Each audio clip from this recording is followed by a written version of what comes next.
in a locker room that's splintered, badly splintered. There was talk earlier, some guys might walk away entirely. But that hasn't happened, however, at least to this point. No, and sometimes some of that talk is just that. Talk. And this is taken in at the 5. Touchdown.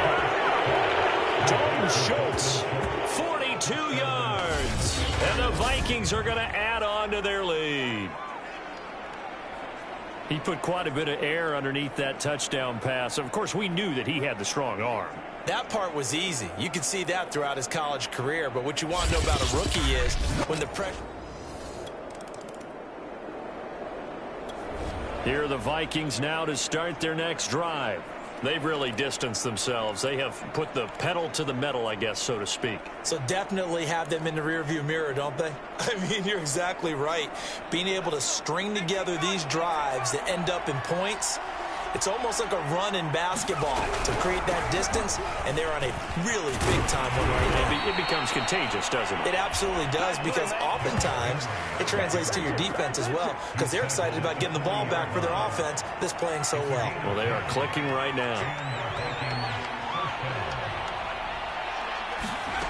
Setting to throw. Here's Trask. Flushed out right.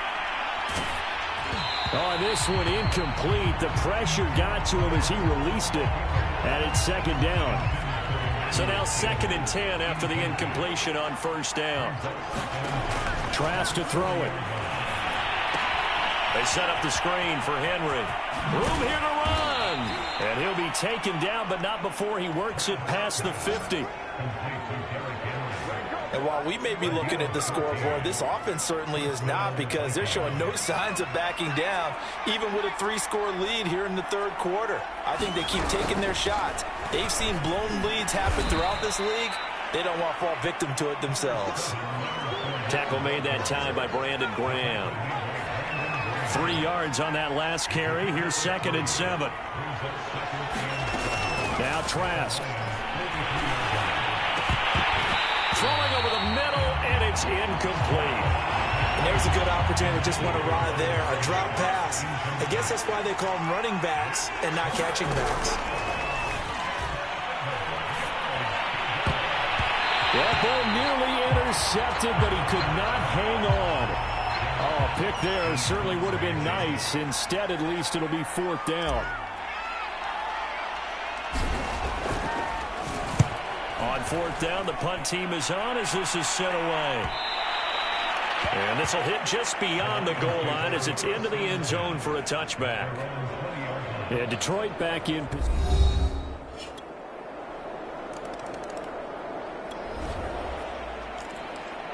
So the football will be at the 25-yard line as this offense gets set to take over.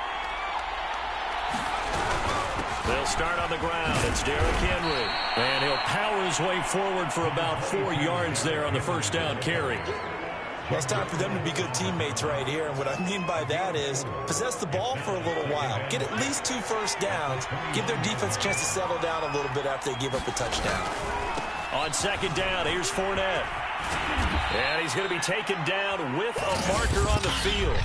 So let's see about the call.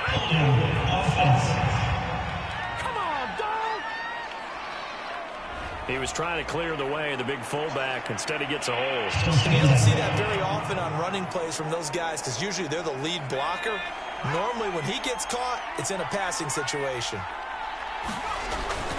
Henry again on 2nd down. And he'll be out of bounds right at the 40. 105 yards rushing for him here as he starts to close in now on 1,200 yards for the season. A solid run by Derrick Henry, and here's another 1st and 10. They'll set up to throw. It's caught. Smith. He's going to be out of bounds on what's going to wind up being the final play of quarter number 3. 3 quarters have come and gone. We'll return with more after this. This is the NFL, and it's on EA Sports. So the ball moves into Lion territory now. Here's 1st and 10 at the 46. They'll try the right side with Henry. Stays on his feet, and he gets this inside the 35-yard line. I think we're seeing the effect that runs like that are starting to have on this game. They're a little bit slower, that front seven, reacting to the football, almost like body blows in boxing, slowing them down, and they're really starting to take over in this game. Now he's tackled a yard short of the marker. Good gain of 9 on first down. The last run got 9. That leaves him with 2nd and a yard. Again to Henry. And he's able to get it to the edge of the red zone at the 20-yard line. It carries like that. That's how they're going to continue to salt this thing away here, Charles, in the fourth quarter. Yeah, how about that? A new set of downs. Clock continues to move. No better way to close out a game than to tap those mastodons you have up front and say, guys, keep pounding them. Let's keep the ball, keep their offense on the sidelines, and let's close this one out. Officially, it's a 1-yard loss. That's going to bring up 2nd and 11. They'll try to throw now. Trask. It's caught in the end zone. Touchdown, Minnesota. Deebo Samuel there to make the grab. And the Vikings add on to their lead, and they are also closing in on a 5th straight victory. He has really settled in throwing the football, and that touchdown here in the fourth quarter gives him a pretty comfortable cushion. He may be a rookie.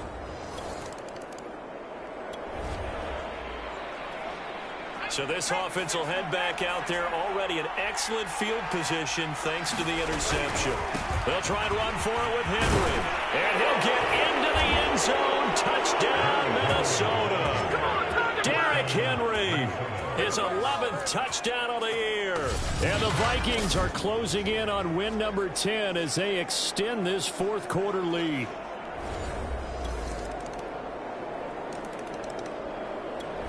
Here are the Vikings now to start their next drive. And this one has gone pretty well to form. They've come in, had little problem thus far, and now they'll try to polish things off in the fourth.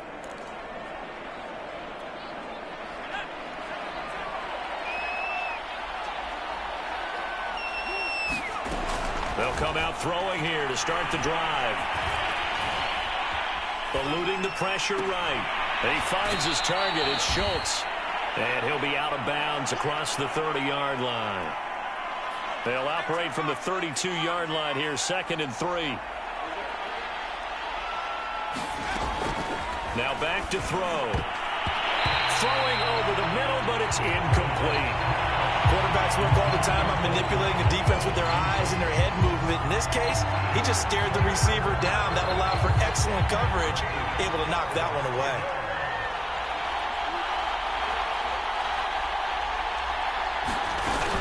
They'll try and run for it with Fournette.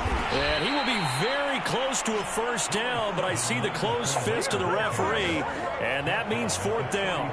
Let's give a lot of credit to the offensive line. They've been able to move the ball really well on the ground the entire game, and while that wasn't a huge one, that's okay. They'll take them in short, steady bursts. They'll go with a big back. Fournette gets around him, able to fight through one tackle. And getting this just shy of midfield, they'll spot it at the 49. Well, you know me, partner. I never tell them to back off of being aggressive, but sometimes you see the consequences when you're overly aggressive and you don't secure tackles. Guys break through. Trying to sell out to pry that football loose, and just as you... And the Lions pressure too strong. Down he goes. Jacob Phillips. It'll go as a loss of about 8 as he gets in there to drop him. Well, remember, they had the nice gain on the previous play, but they just gave a lot of it back right there on that sack. Yeah, they get the sack, get back some real estate. Felt like the type of play that can spark a defense and swing some momentum. Almost felt like a take-that type of a play, didn't it, partner? And he's able to take it across midfield before going out of bounds. 148 yards rushing now for the NFL leader coming into this ball game. Well, partner, I know this type of running back. I mean, this size, this intensity usually gets better as the game goes on. I can just tell you from experience, the first few quarters, oh, you're eager. You come running up there, I'm going to tackle this guy. By the fourth quarter, you're coming up and thinking about it. And D-line wearing down fourth quarter. Yeah, that's not a guy they want to see consistently. And this has been a nice answer to the touchdown drive against them a few minutes ago because they've come out and reestablished the tempo. A nice throw there, and they're putting together a very strong drive as a response. Fournette, a first down carry. Heck of a broken tackle and able to work this down near the 23. 7 yards on the pickup there, and it'll leave them with a 2nd and 3. Starting to become a tough spot for this defense. You're down 4th quarter, looking a little fatigued maybe on that side of the ball. Partner, we've seen this before, haven't we? Because every coach we've ever talked to says body language is important. And now you're seeing guys with their hands on their hips and bent over, hands on their knees. And the offensive guys are just saying, let's just keep running it out, and we've got them now. Only a yard on the pickup, so a good situation on 2nd and 2. It's now 3rd and 1.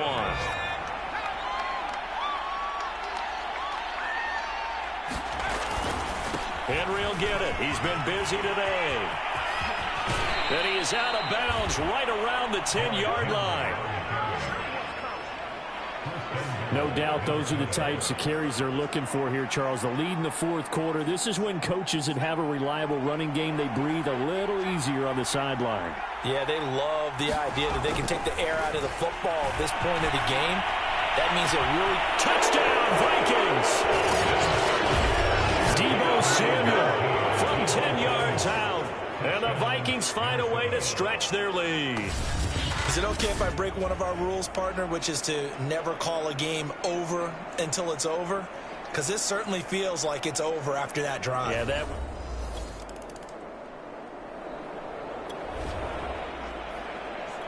So now we're in the final minute of the game in the 4th quarter as this offense gets ready to take over. That one looks like he'll throw here. He'll take a shot for the end zone. And give him another 6. It's caught for a touchdown, and the blowout continues.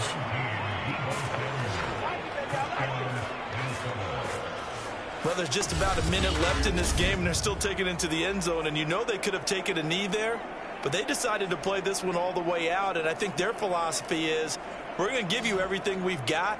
If we just go ahead and take a knee now, we're actually showing you disrespect that way, like taking pity on you. They're not about to do that to their opponent. Well, Charles, it's one thing to win. It's another thing to win and put up the amount of points that they did. Boy, were they clicking on offense. They can't help but feel great about themselves, can they? I mean, what a game to put up that number of points, continually feeling like they're moving the ball and things are working and clicking. They think that they can bottle this and carry it with them. And as an offensive coordinator, you just don't think you can do anything wrong. Whatever you call, run, pass, it's all going to work. That's called being in the zone. So for Minnesota, they continue to be one of the best teams around as they move to 10-2. And they will head home next week to take on the Pittsburgh Steelers. Meanwhile, for Detroit, it was a win they needed to turn the season around, but instead, they fall to 5-7. And they'll look to get back on track next week as they travel to Denver to take on the Broncos. So that'll do it for my partner, Charles Davis, and the best darn crew in the industry. I'm Brandon Gaudin. This has been a presentation of the NFL on EA Sports. With that, we say so long, everyone, from Ford Field.